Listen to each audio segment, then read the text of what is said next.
এই জায়গা থেকেই আমি একটু জানতে চাই যে এবারে যে ফ্রান্সের প্রেসিডেন্টের সফর, তার যে বডি ল্যাঙ্গুয়েজ, তার যে কথাবার্তা, আমরা একসঙ্গে কাজ করব, একসঙ্গে চলবো, পুরোপুরি একেবারে আলাদা 2016-র তুলনায়। একটু এই সিনারিও চেঞ্জটা কিভাবে হলো আমাদের দর্শকদের বিস্তারিত বোঝাতে পারবেন? একটা বায়ুসেনার মহড়া চলছে আমার মাথার উপরেই, হ্যাঁ, এবং তখনই আপনার এই বায়ুসেনা কেন্দ্রিক প্রশ্নটা, এবং এটা খুবই কাকতালীয়। যাই হোক, সরি হ্যাঁ, টু শেয়ার দ্যাট। দ্বিতীয় কথাটা বলাটা খুব প্রয়োজনীয়, সেটা বোঝার দরকার আছে। ভারতবর্ষ অ্যাজ এ এন্টিটি এতদিন ধরে যেভাবে ডেল্ট হচ্ছিল, সেটা হচ্ছে যে এমন একটা মানুষ যে কোনো না কোনোভাবে আপনার উপরে ডিপেন্ডেন্ট। হুম, এই সেন্স অফ ডিপেন্ডেন্সিটা কখনো গিয়ে আপনার কখনো গিয়ে বলতে পারেন যে এটার মধ্যে দিয়ে অনেক রকম তা যায়। Correct? কখনো মনে হয় এটা এমন এতটাই পাওয়ারফুল যে আমি তাকে যেমন খুশি ব্যবহার করতে পারি। আবার কখনো গিয়ে মনে হয় এদের নিজস্ব স্ট্রেংথটা এতটাই হিউজ যে এদেরকে ব্যবহার করার আকারে যদি আমি ভাবি, তাহলে আমি বিপদে পড়ে যাব।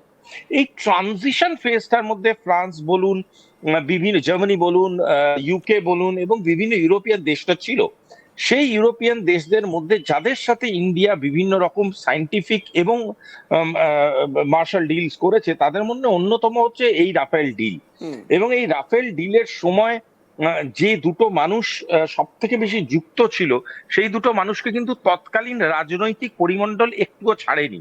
হ্যাঁ, এবং এবং প্রচন্ড রকম ভাবে তাদের ভৎসনার শিকার হতে হয়েছে, এবং তাদের তাদের দুজনের নাম আজকের ডেটে না বলাটা আমার কাছে একটা অপরাধ হয়ে দাঁড়াবে। সেটা হচ্ছে পারিকার সাহেব, হ্যাঁ, এবং দ্বিতীয় দ্বিতীয় মানুষটা যিনি, যার নাম না বললেই নয়, উনি হচ্ছেন আমাদের অত্যন্ত অত্যন্ত শ্রদ্ধেয় সুষমা স্বরাজ হ্যাঁ, মহাশয়া। এবং দুজনেই আজকে পৃথিবীর আমাদের মধ্যে বুকে নেই নেই। একদমই। কারেক্ট। হ্যাঁ, কিন্তু আজকের ডেটে উনি যদি এটা দেখতেন, উনি সত্যি খুব গর্ববোধ করতেন। হুম, এবং এই গর্ববোধ করার পিছনে উনার সব থেকে বড় কারণটা হতো যে ভারতবর্ষ একটা সময় রাফেলের সাথে চুক্তিটা করেছিল এটা ভেবে যে আমরা চুক্তিটা করে একটা এয়ার সিস্টেমকে এতটা পাওয়ারফুল করব যে আমরা কাউন্টার অ্যাটাকের সময় অনেক অনেক অনেক বেশি কনফিডেন্টলি আমরা এগোতে পারবো। হ্যাঁ, কিন্তু সেই চুক্তিটা করার পরে ভারত রিয়েলাইজ করে সেই চুক্তিটার কস্ট ভ্যালু, বা সেই চুক্তিটার যে ভলিউমেট্রিক প্রেজেন্সটা আছে, সেই প্রেজেন্সটার একটা অত্যন্ত মানে গুরুত্বপূর্ণ সেকশন হচ্ছে তার টেকনোলজিক্যাল সাইডটা, যেটাকে আপনি চিপ বলছেন। হ্যাঁ, সুতরাং এই টেকনোলজিক্যাল সাইডটা, এটা কিন্তু বলতে পারেন অস্ত্র ব্যবসায় এটা একটা প্রচলিত পদক্ষেপ বা প্রচলিত একটা সিস্টেম। সেখানে কি করা হয়, সেখানে দিনের পর দিন এক একটা ট্রেড করা হয়, কিন্তু টেকনোলজিটাকে খুব রিজার্ভ ভাবে ছাড়া হয়। কারণ টেকনোলজির পিছনেও বিভিন্ন রকম চার্জেস থাকে, টাকা থাকে, অর্থনৈতিক অবস্থান থাকে।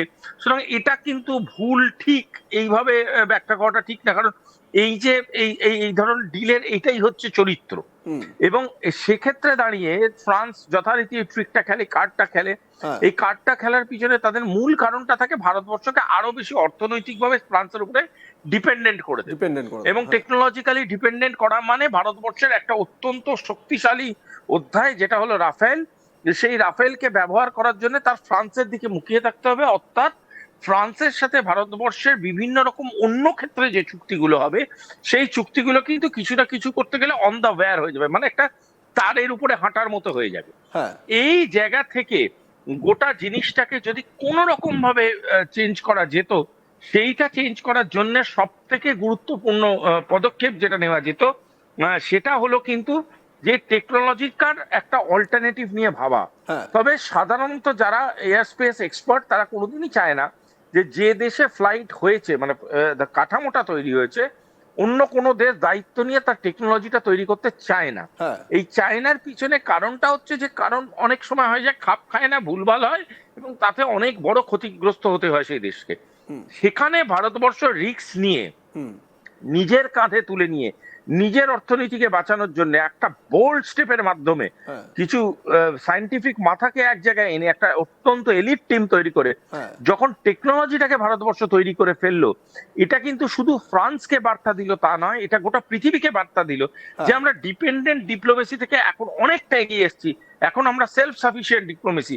আমাদের সাথে জোড়ো, ওর আমাদের সাথে কম্পিট করো, কিন্তু আমাদেরকে চ্যালেঞ্জ ছুড়ে দিও না, বিকজ সব চ্যালেঞ্জের উত্তর দেওয়ার ক্ষমতা আমাদের ক্ষমতা দেশের আমাদের দেশে বিজ্ঞানীরা, স্ট্র্যাটেজিস্টরা একেবারেই রাখে। একেবারেই ঠিক। এই জায়গা থেকেই আমরা আমরা আমাদের পরবর্তী আলোচনার দিকে একটু এগিয়ে যাই, কারণ একটু আগেই শুভাশিস ব্যানার্জি বলছিলেন যে আমাদের দেশের মেধাকে কাজে লাগিয়ে একটা বোল্ড স্টেপ নেওয়া হয়েছে, এবং এই যে সেমিকন্ডাক্টর চিপ যে টেকনোলজি দ্বারা রাফাল জেট পরিচালিত হয়, সেই টেকনোলজি ফ্রান্স আমাদের দিচ্ছিল না, কিন্তু আজ ভারত কিন্তু সক্ষম। আর এই সক্ষমতার পেছনে যিনি প্রধান মুখ, একটা বড় টিম রয়েছে অবশ্যই, তার ব্যাপারে না আলোচনা করাটা কিন্তু উচিত হবে না। আসছি পরের আলোচনা। দেখুন, ডিআরডিও আপনারা জানেন যে defence research and development organisation. এই ডিআরডিও এরা আমাদের দেশের যে সেনা সরঞ্জাম, বিভিন্ন সেনার বিভিন্ন যন্ত্রাংশ তৈরি ইত্যাদি এই অর্গানাইজেশন করে থাকে, এবং ডিআরডিও ক্রমাগত যেভাবে একের পর এক বলা যেতে পারে মাস্টার স্ট্রোক দিয়ে চলেছে, সেটা কিন্তু অতুলনীয়। এইবারে আমি আমাদের আলোচনা শুভাশিস ব্যানার্জির সঙ্গে এগিয়ে নিয়ে যাব, তবে তার আগে যার কথা না বললেই নয়, ডক্টর মীনা মিশ্রা, যিনি ডিআরডিওর গবেষক, যে জিএএন সেমিকন্ডাক্টর চিপ, গ্যালিয়াম নাইট্রাইট যে চিপ, সেমিকন্ডাক্টর চিপ, যেটা ফ্রান্স আমাদেরকে দিচ্ছিল না, বা যে টেকনোলজি আমাদেরকে শেয়ার করছিল না, সেটা হাসিল করতে ডক্টর মীনা মিশ্রা টিম অক্লান্ত পরিশ্রম করেছে, এবং এই পরিশ্রমের ফলেই ভারত আজকে অ্যাচিভ করেছে এই জায়গা, যে পজিশনটার কথা আমরা বলছি, একমাত্র America, France, Russia, Germany, south Korea এবং চায়নার কাছে এই পজিশন ছিল এই সেমিকন্ডাক্টর চিপ হাসিল করার ক্ষেত্রে। ভারত সেই তালিকায় যুক্ত হয়ে গেল। স্বাভাবিকভাবে এটা আমাদের অনেক গর্বের জায়গা একটা, এবং ডক্টর মীনা মিশ্রার মতন রত্ন, সত্যি এরা ভারতের কিন্তু আসল রত্ন। এবারে আমি শুভাশিস ব্যানার্জির কাছে আসবো আমাদের পরবর্তী আলোচনায়। শুভাশিস, দেখুন, আমরা যখন এই কথা বলছি যে ডিআরডিওর অক্লান্ত পরিশ্রম, এবং তার জন্য এরকমভাবে মানে এত মাথা কাজ করছে, এত মেধা কাজ করছে, এবং আমাদের অলক্ষ্যেই, আমরা যারা লেম্যান, আমাদের অলক্ষ্যেই কিন্তু এই কাজগুলো হয়ে চলেছে, এবং আমাদের দেশের স্বার্থে কি কি মানে মাইল ফলক তারা তৈরি করে যাচ্ছেন, আমরা হয়তো অতটা বিস্তারিত জানতেও পারছি না বা বুঝতেও পারছি না। আমি আপনার কাছে পরে এই জায়গাতেই আসবো যে এই সেমিকন্ডাক্টর, আমরা জানি যে সেমিকন্ডাক্টর বর্তমানে আমরা টেকনোলজির ক্ষেত্রে যাই দেখি না কেন তাতেই খুব গুরুত্বপূর্ণ। এই USA, Russia, China, Germany, France, south Korea, এদের পাশাপাশি ভারতের উঠে আসাটা, এটাই কি কোথাও না কোথাও বিশ্বের অন্যান্য দেশগুলোকে ভারতের সঙ্গে কাঁধে কাঁধ মিলিয়ে চলার জন্য বাধ্য করছে? দেখুন, আমার এক গুরু আজ পৃথিবীতে নেই, উনি একটা কথা বলতেন, ভীষণ ভীষণ মনে পড়ে যাচ্ছে। আপনার প্রশ্নটা শুনে উত্তরটা যদি অনুমতি দেন হ্যাঁ, শিওর বলি। Sure sure. লাইনটা লাইনটা